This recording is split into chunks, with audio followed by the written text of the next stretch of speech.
आज बात करेंगे अद्वियात का बेजा इस्तेमाल और इसके इंसानी सेहत पर मुज़र असरात पर। इस हवाले से जो सबसे ज़्यादा इम्पॉर्टेंट चीज़ है कि इस वक्त जो एंटीबायोटिक का इस्तेमाल है वो गलत इस्तेमाल जो है वो करने से उसकी वजह से जिस्म में एक रेजिस्टेंस पैदा होती है, मुदाफ़त पैदा हो जाती है, जिसके बाद अद्वियात बेअसर होना शुरू हो जाती हैं। ये कौन से अवामिल हैं, क्या वजूहात हैं, हमें क्या करना चाहिए, इस सब के ऊपर आज बात करने के लिए आमिर रज़ा ख़ान तो मेरे साथ मौजूद हैं।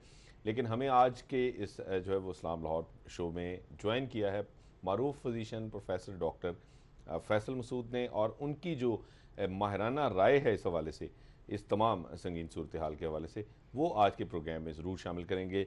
सबसे पहले तो सर आपको खुशामदीद कि आज आपने प्रोग्राम में हमें वक्त दिया। डॉक्टर साहब आप ही से स्टार्ट करेंगे आज हाँ, नहीं नहीं, आज के तो मुझे वक्त मिलेगा नहीं। आज तो आप एक डॉक्टर और एक जाहिद चौधरी। तो आज मुझे डेफिनेटली लगता नहीं, है कि आप भी मैं अपना सवाल नहीं ज़रूर नहीं, पूछ सकते जिस हैं। तरह से एंटीबायोटिक जो है वो बेअसर हो जाती है। आज आप आज मैं बेअसर हूँ। डॉक्टर ना साहब ये नॉलेज। सबसे ज़्यादा जो इम्पोर्टेंट चीज़ है कि ये देखने में आया है कि जो एंटीबायोटिक का इस्तेमाल है, पहले तो ये बताइएगा कि ये हमें किन जो है वो हालात में किस जगह पे जो है वो एंटीबायोटिक का इस्तेमाल होना चाहिए, और उसके बाद अब इसकी ये क्यों जो है वो इफ़ेक्टिव नहीं रहा, और क्या वजह है ये चेंज आ रहा है हमारे यहाँ कि अब छोटी मोटी दवाई खाने से हमें आराम ही नहीं आता। जाहिद आपने बहुत अच्छा सवाल किया है। एंटीबायोटिक्स को पहले डिस्कस करने से पहले शायद हमें ये देखना चाहिए कि एंटीसेप्टिक्स और एंटीबायोटिक्स में क्या फ़र्क है। एंटीसेप्टिक्स वो वाली चीज़ें हैं जिनको हम बैरूनी इस्तेमाल के लिए तो इस्तेमाल कर सकते हैं, और उसमें से जरासीम कुछ उसकी सलाहियत बहुत ज़्यादा होती है, लेकिन हम उसे अंदरूनी इस्तेमाल में नहीं कर सकते, जिस तरह स्पिरिट है, टिंक्चर आयोडीन है, फिनॉल है। लेकिन एंटीबायोटिक्स ऐसे अद्वियात हैं जो हमारे लिए मुज़र सेहत नहीं हैं ज़्यादा मकदार में, लेकिन अगर हम उन्हें लें तो वह जरासीम के लिए ज़हर कातिल हैं। तो वो सेलेक्टिवली जरासीमों को या वायरस को या प्रोटोजोआ को मारने के लिए हम इंसानी जिस्म में इस्तेमाल कर सकते हैं।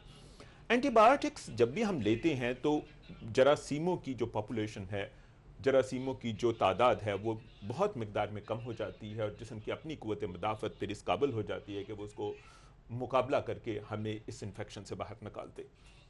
एंटीबायोटिक्स को इस्तेमाल करने से पहले हमें 3 चीज़ों की ज़रूरत है। क्या जिस जरासीम के लिए हम एंटीबायोटिक्स इस्तेमाल कर रहे हैं ये एंटीबायोटिक उसके लिए मुनासिब है। सही।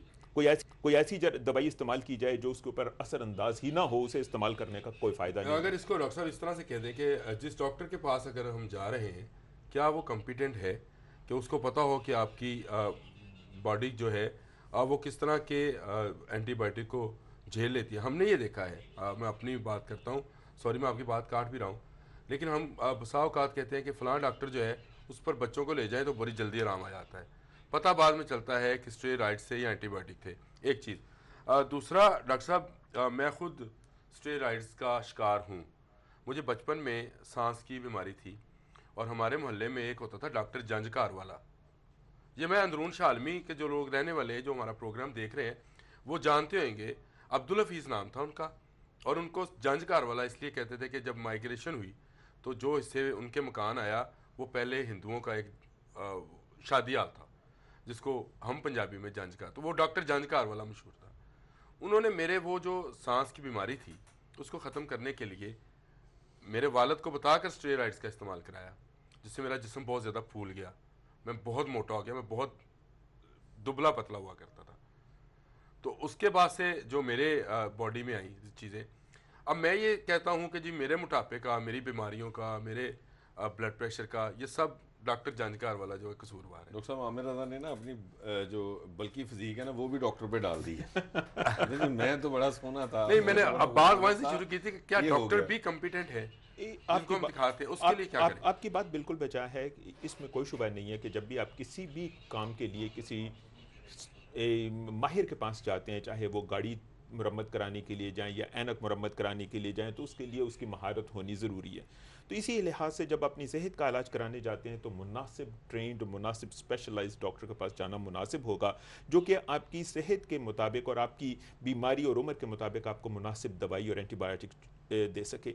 इसके लिए कल्चर करवाने की ज़रूरत नहीं होती। हमें पता होता है कि गले की बीमारियां आमतौर पे इन जरासीमों की वजह से होती हैं, पेट की बीमारियां आमतौर पे इन वजूहात की वजह से होती हैं, और हम एंटीबायोटिक का जब चॉइस करते हैं तो हम सोचते हैं कि कौन सी एंटीबायोटिक आजकल के इस उम्र के आदमी को, जिसको कोई बच्चा है या आदमी है या ज़यीफ़ है, उसके मुताबिक कौन सी एंटीबायोटिक दी जाए। तो ये आपकी बात बिल्कुल बजा है कि वो उस डॉक्टर के लिए इतना इल्म और तरबियत होनी उसकी ज़रूरी है कि वो सही दवाइयों का कर सके। लेकिन इसके बावजूद जब वो दवाइयाँ दे दी जाती हैं तो उसके बाद भी बेशुमार मसाइल पैदा होते हैं। मिसाल के तौर पे अगर डॉक्टर ने उसको कहा कि ये दवाई 5 दिन के लिए खानी है या 7 दिन के लिए खानी है, वो 5 दिन में या 4 दिन में ठीक हो जाता है तो दवाई छोड़ देता है। उस छोड़ने की वजह से जो जरासीम बच जाते हैं वो रेजिस्टेंट हो जाते हैं। फिर चलिए, अगर आपको जो लिख के दिया गया है उसकी टाइम मुद्दत पूरी की जाए, उसकी की मुद्दत पूरी की जाए और फिर जितनी मिकदार में दी जाए। अब सब ऑप्टिमल डोज में या सब थेरेप्यूटिक डोज में दवाई लेंगे तो जरासीम उससे रेजिस्टेंट हो जाएंगे। अगर आपको 100 मिलीग्राम की ज़रूरत है तो आप 2 गोलियां खाने की बजाय 1 गोली खाएंगे तो वह सब थेरेप्यूटिक लेवल होगा, उससे जरासीम रेजिस्टेंट हो जाएंगे। और तीसरी बात कि मुझे गला ख़राब हो गया तो कल मेरे साथ वाले दोस्त का भी गला ख़राब हो गया, मैं कहूँगा ये दवाई बहुत अच्छी है यार, तुम भी खा लो। ये भी बड़ी गलत बात है।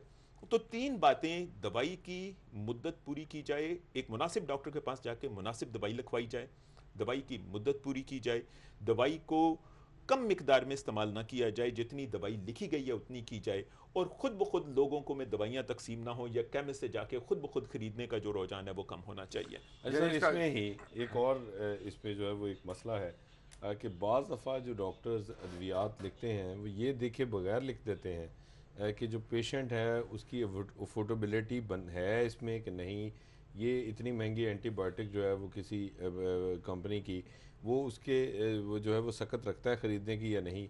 तो उससे भी ये मसाइल पैदा होते हैं कि वो एक आध दिन की दवाई लेने के बाद छोड़ने पे पेशेंट जो है वो मजबूर हो जाता है, और ऐसा अक्सर देखने में आया है कि वो पूरी दवाई नहीं ले पाता।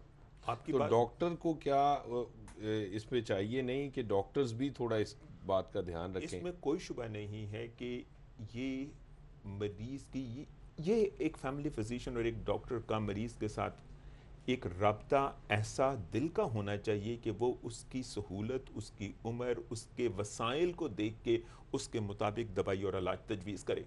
अगर आप उसके लिए ऐसी खुराक तजवीज़ कर देते हैं जिसको वो मुतहम्मिल नहीं हो सकता, जिसकी उसके पास कैपेसिटी नहीं है, मैं उसे कौन सुबह दोपहर शाम गोश्त खाएं या बकाया चीज़ें खाएं, तो वो बेचारा अगर नहीं अफोर्ड कर सकता तो मेरी जो दवाई है या मेरी जो खुराक है वो बेफ़ायदा है। इसकी बड़ी कॉमन मिसाल ये है कि हम तमाम ख़वातीन को कहते हैं कि तुम डब्बे का दूध पिलाओ, गरीब औरतों को डब्बे का दूध पिलाने पे लगा देते हैं, ये देखे बगैर कि डब्बे का दूध वो अफोर्ड नहीं कर सकती, वो अपना दूध भी नहीं पिलाती, फिर कम मिकदार में डब्बे का दूध पिलाने से उनकी हो जाती है। तो आपकी बात बिल्कुल वजह है कि डॉक्टर को दवाई या इलाज तजवीज़ करते हुए मरीज़ के ना सिर्फ जिस्मानी हालात को बल्कि उसके मुआशी हालात को भी देखना ज़रूरी है। अच्छा डॉक्टर साहब, एक और इसमें जो है ना वो इसी से रिलेटेड एक चीज़ है कि अब इतनी एक जो है वो वास्ट जो है वो रेंज है एंटीबायोटिक्स की कि एक ही वक्त में जो है वो पेशेंट्स को समटाइम जो है वो एक से ज़्यादा एंटीबायोटिक्स मिल रही होती हैं। तो क्या ये जो ड्रग रेजिस्टेंस आ रही है, ये एक तो ये जो अवामिल आपने बताए ये हो गए, इसके अलावा क्या है, चूँकि बहुत ज़्यादा हम हर काम में अब एंटीबायोटिक का इस्तेमाल हमारे यहाँ बहुत शुरू हो गया और ये कहा जाता है कि अपेरेंटली हमने ज़्यादा शुरू कर दिया, तो क्या ये भी एक वजह नहीं है कि हमने हर चीज़ में जो है ना वो बिल्कुल बॉडी को जो है वो हम उसकी जो इम्यूनिटी है, जो उसका सिस्टम है, उसको इस्तेमाल ही नहीं करते हम? आपकी बात बिल्कुल बजाय है कि यह हमने एंटीबायोटिक का बेजा इस्तेमाल जो है ये बहुत अहम है, क्योंकि अगर हम अपने जिस्म को क़ुव्वत मज़ाहमत डेवलप करने नहीं देंगे तो उसकी अपनी क़ुव्वत मज़ाहमत डेवलप नहीं होगी, इम्यूनिटी डेवलप नहीं होगी। लेकिन ये एक बैलेंस है जहाँ पे हमने मरीज़ की अपनी क़ुव्वत मज़ाहमत को डेवलप करते हुए उसके साथ उसकी प्रोडक्टिविटी और उसकी ज़िंदगी को रिस्क लिए बगैर उसको बचाना है। एंटीबायोटिक का चॉइस एक बहुत इम्पॉर्टेंट और बहुत मुश्किल काम है, और इसके अंदर आप हैरान होंगे कि इस वक्त WHO के मुताबिक कम से कम 100 जरासीम ऐसे हैं जो कि मल्टीपल ड्रग रेजिस्टेंट आ गए हैं जिनके खिलाफ हमारी कोई दवाई मौजूद ही नहीं है, जिनके अंदर कंपाइलोबैक्टर है। ये 100 जरासीम ऐसे 100 जरासीम ऐसे, मिसाल के तौर पे टीबी के जरासीम है जिनको MDR कहते थे, मल्टी ड्रग रेजिस्टेंट। अब टीबी के कुछ ऐसे जरासीम आ गए जिन्हें हम एक्सटेंडेड ड्रग रेजिस्टेंट कहते हैं। इसी तरह अच्छा, आपके कहने का मतलब है हम आज तक बना ही नहीं सके ऐसी अद्वियात जो इनको ख़त्म कर सके इन जरासीम को। बहुत जल्द हमारे पास ऐसी स्टेज आ जाएगी जहाँ पे कुछ जरासीम ऐसे होंगे जिनके खिलाफ हमारे पास कोई एंटीबायोटिक इफेक्टिव अवेलेबल नहीं होगी। अगर हमने इसके ऊपर शिद्दत से आज गौर ना किया तो ये सिर्फ हमारे मुल्क में नहीं, सारी दुनिया में ये फैल जाएगा और इसके खिलाफ हमारे पास कोई मुनासिब नहीं। आप डराए तो ना डॉक्टर साहब। नहीं, देखिए तो ये तो फिर सच्ची बात है। सच्ची बात में हमें मुनासिब इलाज करने की ज़रूरत है ताकि हम कम से कम इसके ऊपर इस मसले का कर सकें। मसले को बताने से डराने की बात नहीं होती, मसले को बताने से उसकी शिद्दत का एहसास हो जाता है और हल तलाश किया जा सकता है। नहीं, लेकिन डॉक्टर साहब बात यह है कि हमने सुना है कि खुराक भी एक इलाज है, अगर मुनासिब खुराक दी जाए तो उससे भी इलाज हो जाता है। ये क्या हकीकत है और आप लोग अद्वियात पे ही क्यों जोर देते हैं, खुराक पे जोर क्यों नहीं देते? इसका जवाब लेंगे ब्रेक के बाद। ब्रेक का टाइम हुआ, ब्रेक के बाद आएंगे तो डॉक्टर फैसल बातें भी करेंगे।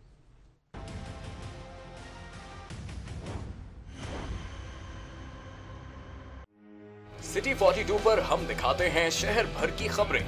हर वाकया, हर खबर है हमारे लिए अहम, मगर आपकी मदद के बगैर मुमकिन नहीं लाहौर का सबसे मकबूल और मुस्तैद चैनल बनना। चुनाचे अगर आप भी कोई ऐसा वाकया जैसे किसी से नाइंसाफी, दफ्तरी मामलात में गड़बड़, कोई एक्सीडेंट या कुछ और खास होते देखें तो उसकी मोबाइल से बनी वीडियो सिटी 42 को इस नंबर पर व्हाट्सएप करें 0335 4242 222। तो शेयर कीजिए लाहौर में होने वाला वो सब कुछ जो आपकी नजर में है खास और बन जाइए सिटी रिपोर्टर। खबरें, तकरीरें और बातें, हंसना खेलना, मिलना जुलना, आना जाना, रंग बरंगे लम्हे, गीत, घटाएं, बरसातें, नहर किनारा, रावी का पुल, माल, मसाजिद, महल मिनारे, दरवेशों की रौनक, कभी कभी दुख दर्द की खातें, शहर कहानी, आते जाते किस्से गलियां, बातें करते दिन और रातें, सब कुछ इसकी पेशानी पे रोशन है। हम इसकी आवाज हैं, इसकी खुशबू हैं। ये लाहौर है और हम हैं सिटी 42। लाहौर से हमारा रिश्ता हुआ मजबूत से मजबूत तर जब हमने किए शहर के मसाइल उजागर। बरस हाँ बरस से हम हैं लाहौर की आवाज। सियासी सरगर्मियां हो या ब्यूरोक्रेसी का अहवाल, हुक्काम बाला की लापरवाही हो या इंतजामिया की फुर्तियां, हमने रखी जराइम और अमने आमा पर गहरी नजर। हमने की हुकूमत के हर अच्छे इकदाम, हर तरक्याती काम की मुकम्मल अक्कासी। हमने रखा लाहौर की सेहत और सफाई का ख्याल। हमने की ट्रैफिक मसाइल की निशानदेही। हमने दिखाया तजावुजात माफिया का असल चेहरा। हमने बेनकाब किए मिलावट और करप्शन पर। हम हैं आप और आप हैं हम। हम हैं सिटी 42। हम हैं लाहौर।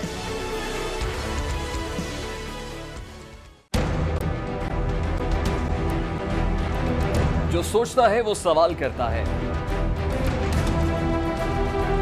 जवाब कहीं ना मिले तो बढ़ती है उलझन।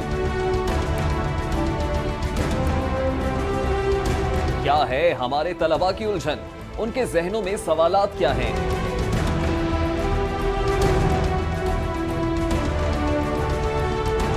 लाहौर के अरबाब इख्तियार, लाहौर के ज़हीन तलबा के रूबरू देंगे उनके सवालों के जवाब।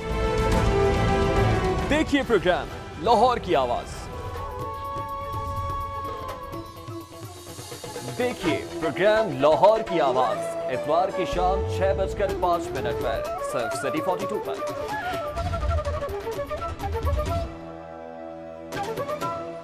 सेहत का ख्याल ना रखा जाए तो ख्याल की सेहत बिगड़ जाती है।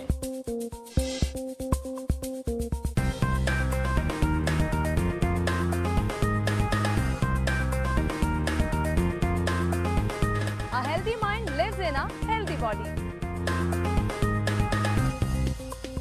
आपकी सेहत का मुकम्मल ख्याल रखता है सिटी क्लिनिक। शहर के बेहतरीन डॉक्टर्स, हेल्थ एक्सपर्ट आपकी स्क्रीन पर। सेहत आपकी, सुकून हमारा, सिटी क्लिनिक। देखिए प्रोग्राम सिटी क्लिनिक हफ्ता और पीर की शाम 6:05 पर सिर्फ सिटी 42 पर।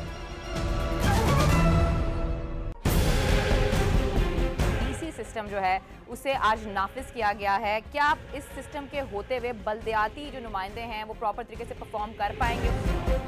तमाम इख्तियारात का मंबा है ड्राइविंग, इसका चाहे रिमोट ऑन कर दे, इसका चाहे ऑफ कर दे। लाहौर के 1.5 करोड़ आबादी का जो इलेक्टेड मेयर है उसकी एपेलेंट अथॉरिटी कमिश्नर है, तो डूब मरने का मुकाम है। पर डे जो हलाकतें हो रही हैं इस वक्त अस्पतालों में वो 40 से 50 के करीब है। इसका मतलब ये है कि आपके पास कैपेबिलिटी नहीं है कि आप उन मरीजों को ट्रांसफर कर सकें। एक बेड के ऊपर 2 और 3 मरीज बैठे हुए। कोऑर्डिनेशन है ही नहीं गवर्नमेंट की और हॉस्पिटल्स के दरमियान। It is not, it is indifferent attitude. Unsolicited bid ये क्या होती है? ये बिन मांगे जो मिल जाए, इसका लफ्ज़ी तर्जुमा। अच्छा ये तो नहीं अनसॉलिसिटेड हम कह सकते। देखिए प्रोग्राम न्यूज नाइट पीर से जुमेरात रात 8:05 पे सिर्फ सिटी 42 पर।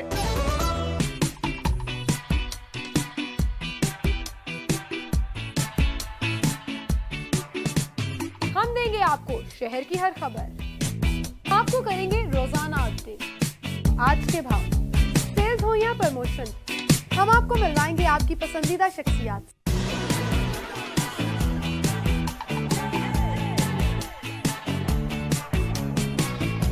अदर, फैशन, शोबिज़ और सियासत, सब कुछ मिलेगा आपको एक ही प्रोग्राम। लाहौर के बारे में सब कुछ जानिए। आपका मेरा साथ होगा पीर से हफ्ता, रोजाना सुबह सिटी एट 10 में।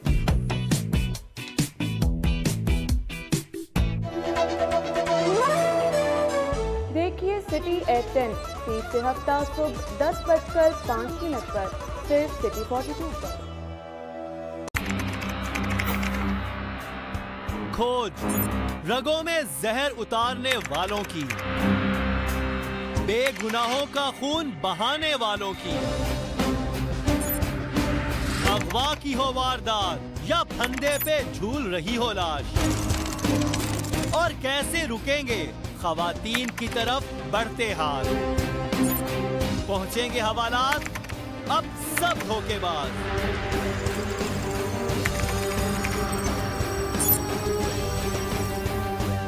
क्योंकि हम करेंगे इनकशाफ। देखिए प्रोग्राम इनकशाफ इतवार की रात 7:05 पर सिर्फ सिटी 42 पर। मसला कोई भी हो लाहौर में, सिटी 42 ने हमेशा बुलंद की है आवाज लाहौरियों के हुकूक की। एक बार फिर एक ऐसा प्रोग्राम जहां बोलेगा सारा लाहौर। आप कर सकते हैं लाइव कॉल हमारे इन नंबर्स पर 031742422172 और 031742428182। आपको सुनेंगे शहर के बाइख्तियार, तो बोलो लाहौर। देखिए प्रोग्राम बोलो लाहौर इतवार की शाम 4:05 पर सिर्फ सिटी 42 पर। आपने मछली मंडी देखी है? आग से इलाज क्यों नहीं किया जा सकता? अच्छा जिक्र किया जाए तो सामने कि इलाज बिलगज़ा, और वो कहते हैं कि शायद हकीम जो है वो हमें गुमराह करते हैं। आप अपनी खुराकी की वजह से ना उसकी आड़ लेना चाह रहे हैं कि डॉक्टर साहब ये चाह रहे हैं आमिर साहब कि इनको कोई ऐसा तरीका बता दिया जाए कि ये हर चीज़ खा के तो उसके ज़रिए कहीं मैनेज कर लें। हाँ, एक खुराक के साथ दूसरी खुराक अगर इस्तेमाल करें तो वो पहले वाली खुराक जो है उसके असरात कम हो जाए, इस तरह की चीज़ें बताएं डॉक्टर साहब लोगों को। असल में इलाज और खुराक का कंपोनेंट हमारी बीमारियों के इलाज में बहुत ज़्यादा है। हम शुगर के मरीज़ों को एक बड़ी स्ट्रिक्ट डाइट का प्लान देते हैं, इसी तरह ब्लड प्रेशर के मरीज़ों को, यूरिक एसिड के मरीज़ों को, कोलेस्ट्रॉल के मरीज़ों को, और खुराक एक बहुत इंपॉर्टेंट अंसर है, अहम अंसर है इलाज के अंदर। लेकिन सिर्फ खुराक से इलाज करने की बीमारियों की गुंजाइश मोटापे और मोटापे से रिलेटेड बीमारियों के अलावा शायद इतनी ज़्यादा नहीं है। जो वो बीमारियां, जो कि बहुत सी बीमारियां हैं, मोटापा उम्मुल इमराज है, इसके साथ जोड़ों की तकलीफ होती है, शुगर होती है, ब्लड प्रेशर होती है, तो खुराक यकीनन एक बहुत बड़ा अंसर है। लेकिन एक ग़ज़ा को खा के दूसरी ग़ज़ा से उसका असर ख़त्म करने वाली गुंजाइश शायद नहीं है। अच्छा डॉक्टर साहब, जो खुराक है हमारी, क्या डाइट की वजह से भी हमें कोई ये अद्वियात की रेजिस्टेंस और ये सारा अद्वियात का असर ना होना, इसके साथ भी तो कोई इसका लिंकेज है ना? बिल्कुल, ये बहुत अहम सवाल आपने किया। बुनियादी तौर के ऊपर अगर आप टोटल दुनिया की प्रोडक्शन ऑफ एंटीबायोटिक्स को देखें तो वो अबाउट 100,000 टन, 1,00,000 टन एंटीबायोटिक्स हम साल में एक साल में प्रोड्यूस करते हैं। इसमें से इंसानी इस्तेमाल के लिए सिर्फ 20,000 टन इस्तेमाल होती है, बकाया 80,000 टन जो दवाई है वो जानवरों में और एग्रीकल्चर में इस्तेमाल होती है। नहीं, वो किस लिए? बीमारियों? अब जानवरों में इस्तेमाल इसका कुछ तो लेजिटिमेट है, कुछ मुनासिब हल है। अगर कोई जानवर बीमार हो जाए तो उसके लिए एंटीबायोटिक की ज़रूरत है। ये ना सिर्फ ह्यूमेन भी है बल्कि ज़रूरी भी है कि हम जानवर का इलाज एंटीबायोटिक से करें जब उसको उसकी ज़रूरत है। लेकिन कोई 50% एंटीबायोटिक्स एनिमल फीड में एज अ फीड एडिटिव इस्तेमाल की जाती है। फीड एडिटिव का मतलब ये है कि वो एंटीबायोटिक्स देने से उनका वजन बढ़ जाता है। जैसे मुर्गियों को इंजेक्शन लगाए जाते हैं, वो इंजेक्शन के अलावा उनके खाने में टेट्रासाइक्लिन डाल दी जाती है, उनके खाने में एंटीबायोटिक्स डाल दिए जाते हैं ताकि उनका वजन तेज रफ्तारी से ग्रो करे। अब ये जो एंटीबायोटिक्स हैं ये ना सिर्फ उनके फुजले के साथ और पानी के साथ एनवायरनमेंट में डिस्ट्रीब्यूट होते हैं, बल्कि इन एंटीबायोटिक की वजह से जो जरासीम हैं उनके ऊपर रेजिस्टेंट स्ट्रेन्स जो हैं वो सिलेक्ट हो जाते हैं और उनके बढ़ने की बड़े इम्कानात बढ़ जाते हैं। ये वाली जो खुराक का आपने बताया, इसमें ख़ास तौर के ऊपर जानवर फीड जिनकी मुनासिब फीड नहीं है और उनको फिर जरासीम से लेस ये वाले जो गोश्त वाली चीज़ें हैं, जब हम इन्हें इस्तेमाल करते हैं तो इससे ये रेजिस्टेंट जरासीम हमारे जिस्म में चले जाते हैं और इसकी वजह से फूड पॉइजनिंग और इससे रिलेटेड चीज़ें बहुत फैलने का। अच्छा, इसको आसान तरीके से अगर ये बताएं कि जो मुर्गी हम खाते हैं इसमें पहले से एंटीबायोटिक मौजूद है इसके गोश्त के अंदर, तो इसके लिए जो है ये कोई ऐसा तरीका नहीं है कि इसको अगर इस तरीके से कुछ कुक कर लिया जाए तो ये वो जो एंटीबायोटिक्स हैं उनके असरात कम हो जाए? मैं ये चाहता था कि लोगों को अगर ये समझ आए कि हम किस तरह की खुराक खाएं, क्योंकि वो तो जो प्रोडक्शन है वो तो उसी तरह है, वो तो उसी तरह से, वो मजबूरी है चेंज करना मुमकिन ना हो। वो जो आपका बिल्कुल मुनासिब है, और इसमें बहुत सी एंटीबायोटिक्स ऐसी हैं जो इंसानी इस्तेमाल में नहीं आती हैं और कुछ एंटीबायोटिक ऐसी हैं जो आइनोफर्स के नाम से होती हैं जो कि हमारे इंसानों के लिए नुकसानदेह नहीं है। लेकिन इसके बावजूद जो जरासीम की रेजिस्टेंस है उसको रोकने के लिए आपने बहुत मुनासिब काम कहा कि आपको जब भी लेना है तो सब्जियों का और गोश्त का हैंडलिंग अलहदा होनी चाहिए और इसको अच्छे तरीके से पकाएं। गोश्त को जो बेहतरीन तरीका है ताकि इसके अंदर तक हड्डी का गूदा भी पक जाए, यानी गोश्त कोई भी हो, चाहे बकरे का हो, इसके हड्डी के अंदर तक का गूदा भी पका होना चाहिए। ठीक है जी। अगर आपने बारबेक्यू कर लिया, चिकन बारबेक्यू कर लिया जिसके अंदर ऊपर से आपने गल लिया, उसकी लाल रंग की खून से भरी हुई उसकी हड्डी होती है और उसके ऊपर जो गोश्त होता है वो आधा कच्चा होता है, तो हम समझते हैं कि ये बड़ा पका हुआ आपने बारबेक्यू खा लिया और इसमें जरासीम नहीं होगा। उसके अंदर सारे जरासीम मरने के इम्कानात, क्योंकि उसकी टेम्परेचर इतना नहीं बढ़ता जिसके अंदर वो हड्डी के गूदे तक वो पक जाए। और वो तो इसको मुनासिब पकाना बहुत ज़रूरी है। अगर बारबेक्यू भी हो तो ठीक तरह से पका हुआ हो, उसको पहले मैरिनेट करें प्रॉपर, ताकि सर मैरिनेट करने का ही तो प्रॉब्लम है। मैरिनेट में जरासीम ग्रो कर जाते हैं, वो आधा गल जाता है। जब आप आग पे सेकते हैं तो वो पूरा आपको पकाने की जरूरत ही नहीं होती। कई दफा आप बारबेक्यू देखते हैं तो नीचे आपकी हड्डी को तोड़ के देखें, अंदर से खून आ रहा होता है। एग्जैक्टली ऐसे ही है, वो कच्चा होता है। हाँ, ये बारबेक्यू में तो यही प्रॉब्लम है। तो फिर अगर आप बारबेक्यू खाएंगे तो फिर उसके अंदर अगर आप हड्डी चबाएंगे तो उसमें से जरासीम आपके अंदर जाएंगे। अच्छा, ये उसको मुनासिब तरीके से पकाए बगैर आप ना खाएं। है सर, बॉडी के अंदर जो रेजिस्टेंस आ गई और हम ये कहते हैं कि खुराक में भी ये मसला आ रहा है, तो क्या जो हमारी एग्रीकल्चरल जो प्रोडक्ट्स हैं, जो अजनास हैं, जो सब्जियां हैं, जो फल हैं, तो इनमें भी चूँकि बहुत सारे स्प्रे इस्तेमाल होते हैं, बहुत सारी जो है वो पेस्टिसाइड्स और जो है वो हर्बिसाइड जो है वो इस्तेमाल होती हैं, तो उनके असरात भी आ रहे हैं खुराक में। उनके खुराक पे तो आ रहे हैं, लेकिन उसका एंटीबायोटिक के रेजिस्टेंस के ऊपर कोई असर नहीं है। ये जो हमारे पेस्टिसाइड्स हैं या खादें हैं या जो स्प्रेज हैं, ये एंटीबायोटिक के वजह से उसके ऊपर असर नहीं होता। जनरली अगर हम ये देखें कि हमारे जो ज़्यादातर एंटीबायोटिक का इस्तेमाल है, एक जो मिसकंसेप्शन है आवाम के अंदर कि हमारा अपना जिस्म जो है वो रेजिस्टेंट हो गया है, अब हमारे ऊपर दवाइयाँ असर नहीं करती। हमारा जिस्म रेजिस्टेंट नहीं होता, जो जरासीम हमला करते हैं वो रेजिस्टेंट होते हैं। हमारा जिस्म उसी तरीके से एंटीबायोटिक को हैंडल करता है जैसा आपसे 50 साल पहले करता था, सिर्फ जरासीम तब्दील हो गए हैं, रेजिस्टेंस जरासीमों में आई है, हमारे जिस्म में नहीं आई। हमारा जिस्म वही रहा वो है, ताकतवर हो गए। और जो टीवी पे ऐड आते हैं कि पहले से ज्यादा ताकतवर हो गए, बिल्कुल सही कहते हैं, क्योंकि वो रेजिस्टेंट हो गए। उसके लिए अब हम क्या करें? एक आम आदमी, एक आम लाहौर का रहने वाला, उसको क्या तरीकाकार अपनाना उसका बुनियादी तौर के ऊपर आप ये देखिए कि इन्फेक्शंस के सोर्सेज क्या हैं। इन्फेक्शन के सोर्सेज आपका पानी है, इन्फेक्शन का सोर्सेज आपकी खाना है, ख़ास तौर पे गोश्त, अंडे और ऐसी चीज़ें जिसमें आप ये करते हैं। और खाने का सोर्स आपका वो फास्ट फूड और ड्रिंक्स हैं जो कि आप बगैर उबाले, बगैर गर्म किए खाते हैं। वो डॉक्टर साहब कहते हैं हाफ बॉयल एग खाएं जी, हाफ बॉयल एग। वो हाफ बॉयल एग में भी तो जरासीम रह गए, तो फुल बॉयल खाना चाहिए। बिल्कुल फुल बॉयल खाना चाहिए।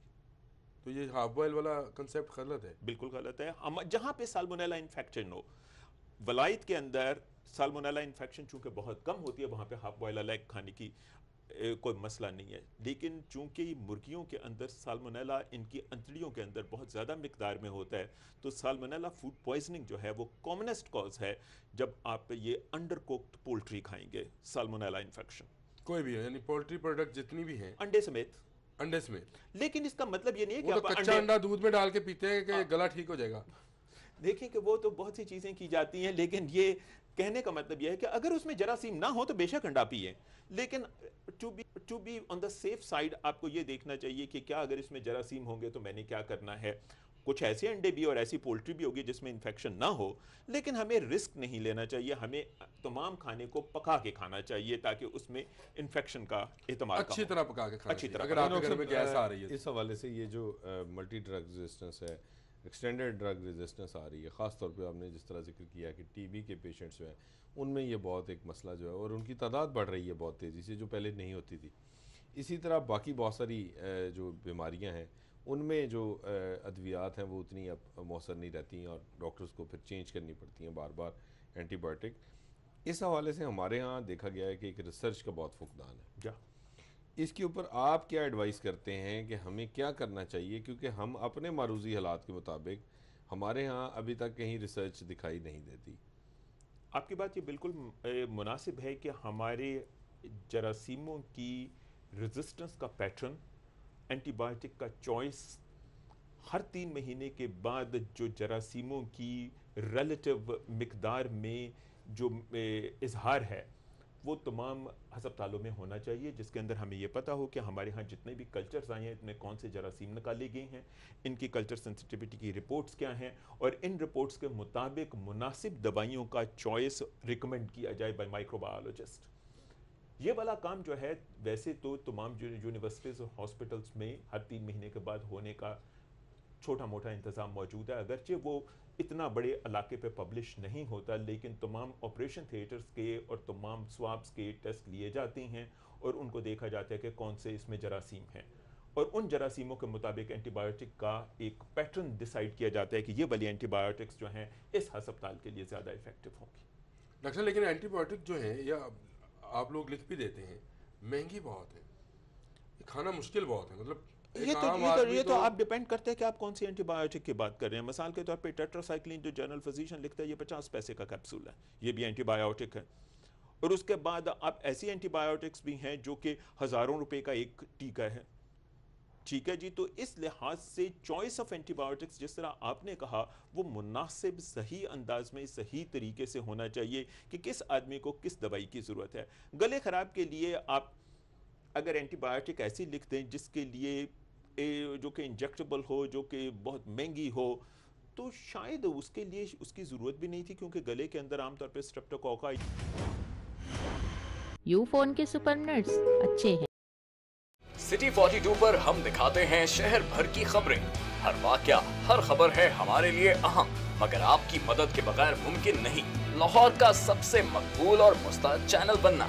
चुनाचे अगर आप भी कोई ऐसा वाकया, जैसे किसी से नाइंसाफी, दफ्तरी मामलात में गड़बड़, कोई एक्सीडेंट या कुछ और खास होते देखें, तो उसकी मोबाइल से बनी वीडियो सिटी 42 को इस नंबर पर व्हाट्सएप करें 0335 4242 222। तो शेयर कीजिए लाहौर में होने वाला वो सब कुछ जो आपकी नजर में है खास, और बन जाइए सिटी रिपोर्टर। खबरें, तकरीरें और बातें, हंसना खेलना, मिलना जुलना, आना जाना, रंग बिरंगे लम्हे, गीत, घटाएं, बरसातें, नहर किनारा, रावी का पुल, माल, मसाजिद, महल मीनारे, दरवेशों की रौनक, कभी कभी दुख दर्द की घातें, शहर कहानी, आते जाते किस्से गलियां, बातें करते दिन और रातें, सब कुछ इसकी पेशानी पे रोशन है। हम इसकी आवाज हैं, इसकी खुशबू हैं। ये लाहौर है और हम हैं सिटी 42। लाहौर से हमारा रिश्ता हुआ मजबूत से मजबूत तर, जब हमने किए शहर के मसाइल उजागर। बस हाँ बरसे हम हैं लाहौर की आवाज। सियासी सरगर्मियां हो या ब्यूरोक्रेसी का अहवाल, हुक्काम बाला की लापरवाही हो या इंतजामिया की फुर्तियां, हमने रखी जराइम और अमने आमा पर गहरी नजर। हमने की हुकूमत के हर अच्छे इकदाम, हर तरक्याती काम की मुकम्मल अक्कासी। हमने रखा लाहौर की सेहत और सफाई का ख्याल। हमने की ट्रैफिक मसाइल की निशानदेही। हमने दिखाया तजावुजात माफिया का असल चेहरा। हमने बेनकाब किए मिलावट और करप्शन पर। हम हैं आप और आप हैं हम। हम हैं सिटी 42। हम हैं लाहौर।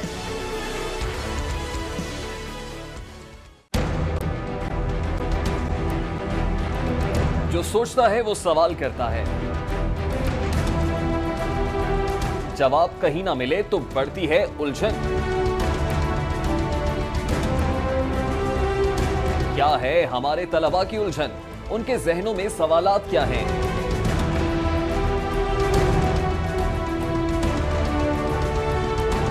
लाहौर के अरबाब इख्तियार, लाहौर के ज़हीन तलबा के रूबरू देंगे उनके सवालों के जवाब।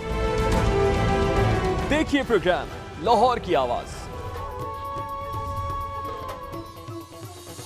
देखिए प्रोग्राम लाहौर की आवाज इतवार की शाम 6:05 पर सिर्फ सिटी 42 पर।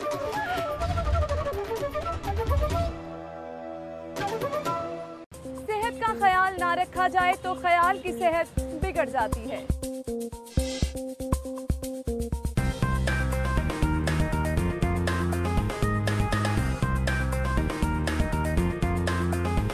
A healthy mind lives in a healthy body. आपकी सेहत का मुकम्मल ख्याल रखता है सिटी क्लिनिक। शहर के बेहतरीन डॉक्टर्स, हेल्थ एक्सपर्ट आपकी स्क्रीन पर। सेहत आपकी, सुकून हमारा, सिटी क्लिनिक। देखिए प्रोग्राम सिटी क्लिनिक हफ्ता और पीर की शाम 6:05 पर सिर्फ सिटी 42 पर।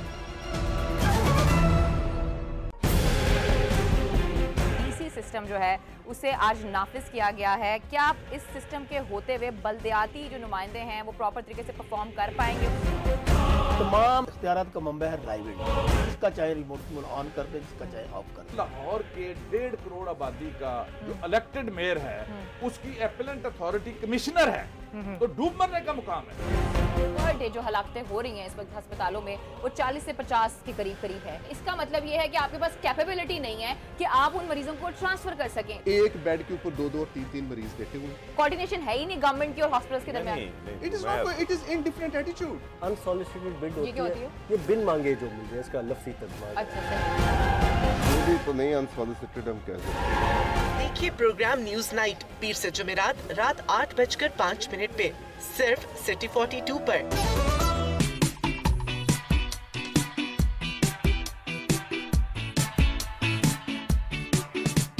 हम देंगे आपको शहर की हर खबर, आपको करेंगे रोजाना अपडेट, आज के भाव, सेल्स हो या प्रमोशन, हम आपको मिलवाएंगे आपकी पसंदीदा शख्सियात।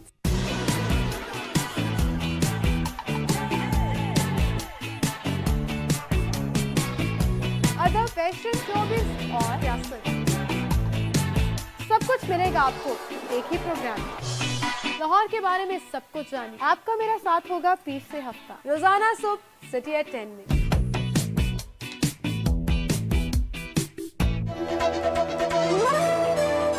देखिए सिटी एट 10 पीर से हफ्ता सुबह 10:05 पर सिर्फ सिटी 42 पर। खोज रगों में जहर उतारने वालों की, बेगुनाहों का खून बहाने वालों की,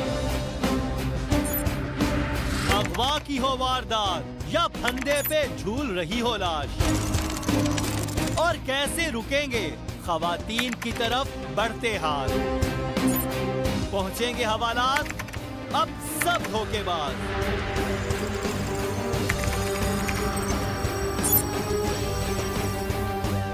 क्योंकि हम करेंगे इनकशाफ। देखिए प्रोग्राम इनकशाफ इतवार की रात 7:05 पर सिर्फ सिटी 42 पर। मसला कोई भी हो लाहौर में, सिटी 42 ने हमेशा बुलंद की है आवाज लाहौरियों के हुकूक की। एक बार फिर एक ऐसा प्रोग्राम जहां बोलेगा सारा लाहौर। आप कर सकते हैं लाइव कॉल्स हमारे इन नंबर्स पर 031742424172 और 031742428182। आपको सुनेंगे शहर के बाइख्तियार तो बोलो लाहौर। देखिए प्रोग्राम बोलो लाहौर इतवार की शाम 4:05 पर सिर्फ सिटी 42 पर। आपने मछली मंडी देखी है? हाँ, चेरिंग क्रॉस के पास जो है। अच्छा, आखिरी बार फिल्म कौन सी देखी थी? माल रोड पे जो धरना था। लाहौरियों के वक्त और किराए की बचत का नाम है ऑरेंज ट्रेन। सेहत और तालीम का हिस्सा खा जाने वाली बला है ऑरेंज ट्रेन। हाँ, फूड अथॉरिटी का एक और छापा होगा क्या? कौवा किस रंग का होता है? सुरमई है जनाब। काला है? नो। Crow is black. गाय चटाई छोड़ यार। देखिए प्रोग्राम सलाम लाहौर जुमा हफ्ता और इतवार की शब 8:05 पर सिर्फ सिटी 42 पर। लाहौर शहर की सदियों पुरानी तारीख, आसार कदीमा, किस्से कहानियाँ, खानों और रवायतों और सकाफत के बारे में जानिए। कौन क्या था, किसने क्या किया और क्या बनाया।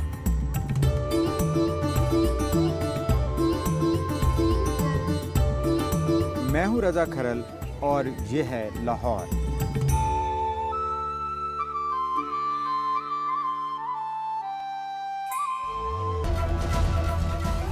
देखिए मालूमाती प्रोग्राम ये है लाहौर बुध की शाम 6:05 पर सिर्फ सिटी 42 पर। हम करते हैं जुर्म का चेहरा बेनकाब, वो मनाजिर जो हैं हकीकत पर मबनी, करते हैं जो शहर का सुकून तहोबाला। हम दिखाएंगे मुआशरे के उन्हीं नासूरों का इबरतनाक अंजाम और कानून का बोलबाला। Crime investigation cell. देखिए असल हकीकत और हकीकी मनाजिर पर मबनी पाकिस्तान का पहला crime show crime investigation cell जुमे की शाम 6:30 पर। मैंने कहा था कि आपकी हुकूमत तक भी पहुंच है, हमें ऐसा लगता है या हमने सुना है।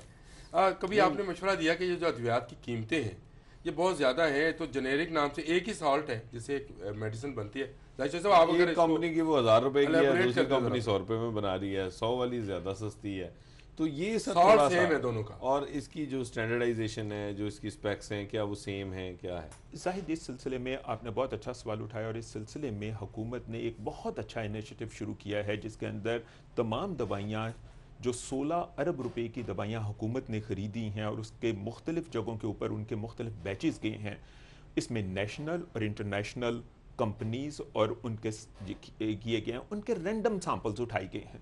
किसी को नहीं पता कि कौन सी दवाई का कौन सा बैच कहाँ से उठाया जाएगा, और उनको रैंडमली उठा के उन्हें सील करके इंटरनेशनली रिकग्नाइज्ड फर्म्स जो WHO क्वालिफाइड फर्म्स हैं उनके पास टेस्ट के लिए भेजा गया।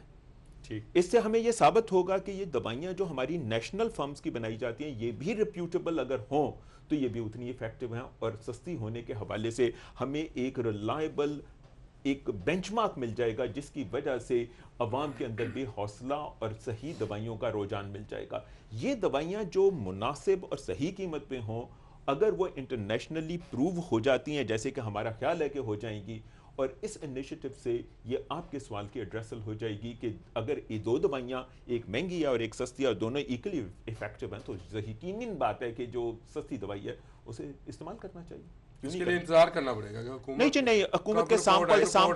हुकूमत के सैंपल्स उठाए जा चुके हैं, सैंपल्स इकट्ठे किए जा चुके हैं, सील किए जा चुके हैं, they are in the process of being couriered. इस वक्त वो कोरियर के पास हैं ताकि वो स्विट्जरलैंड में जा सकें और वहां से टेस्ट होके उनकी रिपोर्ट्स वापस स्टैंडर्डाइजेशन का पता चल जाएगा कि ये वाली दवाइयां आपकी नेशनल दवाइयां और इंटरनेशनल दवाइयां बराबर हैं या नहीं है।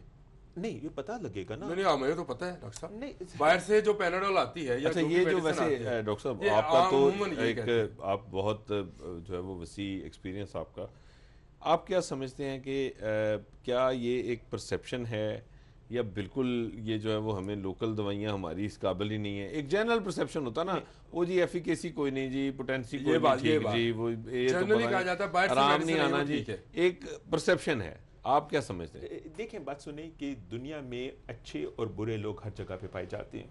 हमारे मुल्क के अंदर कुछ फार्मास्यूटिकल कंपनीज ऐसी हैं जो बहुत ही अच्छे स्टैंडर्ड की इंटरनेशनल लेवल की दवाइयाँ बनाती हैं।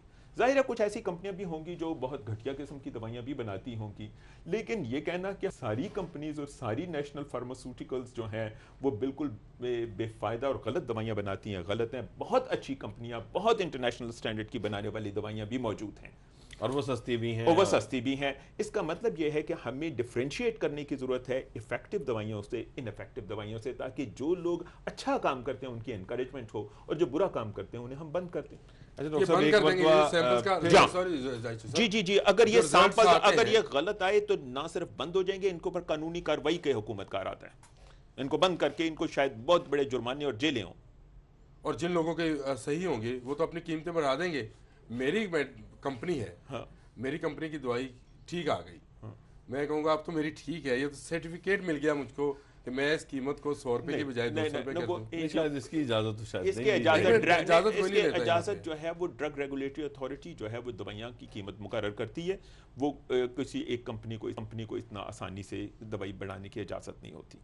अच्छा डॉक्टर साहब, एक दफ़ा फिर दोबारा इसी बात पे आएंगे कि जो अद्वियात का बेजा इस्तेमाल है, इसके जो असरात हैं, जो रेजिस्टेंस पैदा हो जाती है, ये तमाम चीज़ें हमने इसका अहाता किया नाजरीन के लिए कि क्या एहतियाती तदाबीर हैं जो इन तमाम जो हालात हैं इनमें एक आम शहरी को अद्वियात के इस्तेमाल के हवाले से किस हद तक किस तरह कॉन्शियस होना चाहिए, कौन से अमराज में अद्वियात नहीं लेनी चाहिए, किन अमराज में जो है वो उसको अद्वियात अगर इस्तेमाल करनी है तो वो क्या क्या एहतियाती तदाबीर हैं जो वो इख्तियार करे ताकि ये जो सूरत हाल है जिसमें इजाफा हो रहा है इसमें कोई कमी लाई जा सके या इसकी रोकथाम हो सके। अगर आप इसमें देखें तो बुनियादी तौर के ऊपर एंटीबायोटिक्स या दवाइयों के इस्तेमाल की 3 या 4 जो बुनियादी वजूहात हैं, गला ख़राब, खांसी, पेशाब की इन्फेक्शन और मैदे की इन्फेक्शन, ये 4 बुनियादी जगह हैं जहाँ पे एंटीबायोटिक्स का इस्तेमाल किया जाता है। अगर आप गौर करें तो गले के इन्फेक्शन जो कि सिर्फ नाक और गले की होती है, उसमें एंटीबायोटिक्स का इलाज सिर्फ उस वक्त ज़रूरी है जब आपके बलगम या रेशे का रंग येलो या ग्रीन हो जाए। उससे पहले गरारे करें, थोड़ी सी एलर्जी की दवाई खा लें, कोई खांसी का शरबत पी लें, जो शांदा पिएं, गुजारा करें। पुराने ज़माने में भी लोग इस तरीके से करते थे। जब तक आपको उसमें इन्फेक्शन की अलामत ना आए उस वक्त तक ना करें। गले का रेशा पीला होना या रेशा हरा या सब्ज होना इस बात की अलामत है। डॉक्टर इससे पहले भी देख के गले के अंदर इन्फेक्शन की अलामत का अंदाज़ा लगा सकता है, लेकिन अगर आपने खुद देखना हो तो आपके लिए बड़ी अलामत रेशे का पीला या सब्ज होना है।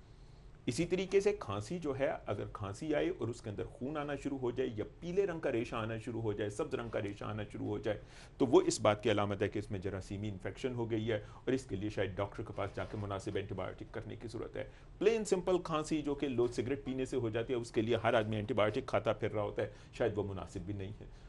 किसी ने ठंडा पानी पी लिया या उसके साथ खांसी हो गई या एलर्जी की वजह से, डस्ट एलर्जी की वजह से खांसी हो गई, तो एंटीबायोटिक खाना उसके लिए मुनासिब नहीं है। इसी तरह पेशाब की इन्फेक्शन के अंदर पेशाब का गदला होना, बदबूदार होना और पेशाब का जल के आना ज़रूरी है। जब पेशाब की इन्फेक्शन होती है तो आमतौर पे ई कोलाई की वजह से होती है और ये ई कोलाई बहुत ज़्यादा ड्रग रेजिस्टेंट है। इसके लिए खुद दवाई इलाज करना बिल्कुल मुनासिब नहीं है। डॉक्टर के पास जाके इसका इलाज किया जाए, क्योंकि अगर पेशाब की इन्फेक्शन का मुनासिब इलाज नहीं किया जाएगा तो ये गुर्दों में जाके गुर्दों को डैमेज कर सकती है। जो मैदे की इन्फेक्शन है ये बहुत कॉमन है, जिसके अंदर फूड पॉइजनिंग भी है, साल्मोनेला भी है, बकाया चीज़ें हैं, और ये इसके लिए बेहतरीन इलाज हाथों की सफाई, हाथों को धोना और खुराक के अंदर मुनासिब एहतियात करना। मुनासिब का क्या मतलब है? कोई ऐसी चीज़ ना खाई जाए जो कि आप गर्म ना, घर के अंदर तो ठीक है, जो घर से बाहर कोई चीज़ गर्म किए बगैर ना खाएं। आइसक्रीमें, बर्गर, दूध सोडे, फलूदे और ऐसी चीज़ें जो गर्म किए बगैर खाते हैं, जो गंदे हाथों से उठा के वो आपकी वो आइसक्रीमों में डाल रहे होते हैं, वो तो जरा से हो, उन्होंने तो कभी हाथ ही नहीं धोए। वो डॉक्टर साहब फलूदा तो उसका खाने तो आप सारी चीजें डॉक्टर साहब एक लास्ट बात और ज़्यादा बच्चों के हवाले से ख़ास तौर पे बताइएगा, क्या बच्चों में कोई रिस्ट्रिक्शन है कि उनमें किसी एक खास हद से आगे एंटीबायोटिक इस्तेमाल नहीं होनी चाहिए? तो ग्रोथ पे इफेक्ट आता है ये क्या? नहीं, ये बुनियादी तौर के ऊपर एंटीबायोटिक बच्चों के अंदर इस्तेमाल माँ बाप के इख्तियार में नहीं है। इनको एक मुनासिब बच्चे के डॉक्टर के पास जाके फैसला करने की ज़रूरत है, क्योंकि बच्चे के लिए एंटीबायोटिक की जो कैलकुलेशन है, डोज की कैलकुलेशन, वो पर किलोग्राम बॉडी वेट के हिसाब से की जाती है। उसके बच्चे का वजन कितना, उसके मुताबिक उसे एंटीबायोटिक देनी है। ये नहीं कि एक गोली खा दी, खुद से नहीं देनी, खुद से बिल्कुल नहीं देनी, क्योंकि यह आम माँ बाप के इख्तियार में नहीं है कि वो डोज भी मुनासिब कैलकुलेट कर सकें उस बच्चे के लिए। कि एक बच्चा जो है बेशक वो 5 साल का है लेकिन वो कमज़ोर है, तो उसके लिए एंटीबायोटिक और होगी। और एक बच्चा जो 5 साल का है लेकिन बहुत ज़्यादा वजनी है, तो उसके लिए एंटीबायोटिक का चॉइस डिफरेंट होगा और मिकदार भी डिफरेंट होगी। और डेफिनेटली इन चीज़ों को जब तक हम जब एक मुनासिब डॉक्टर करेंगे तो ये एंटीबायोटिक का गलत इस्तेमाल हमारे लिए शफा की भी पैदा कर सकता है। मुनियारी वाले से जनरल स्टोर से जाके दवाई नहीं लेनी चाहिए। बहुत शुक्रिया डॉक्टर साहब, आज आपने हमें ज्वाइन किया और बड़ी आपने एक मुफीद हमें इस हवाले से तमाम जो आपकी आरा थी उससे हमें जानने का मौका मिला। आमिर रज़ा खान साहब मेरे साथ मौजूद थे। नाजरीन, अद्वियात का दुरुस्त इस्तेमाल ही हमें इनके मुज़र असरात से जो है वो महफूज रख सकता है, क्योंकि फार्माकोलॉजी में कहा जाता है कि every drug is a poison.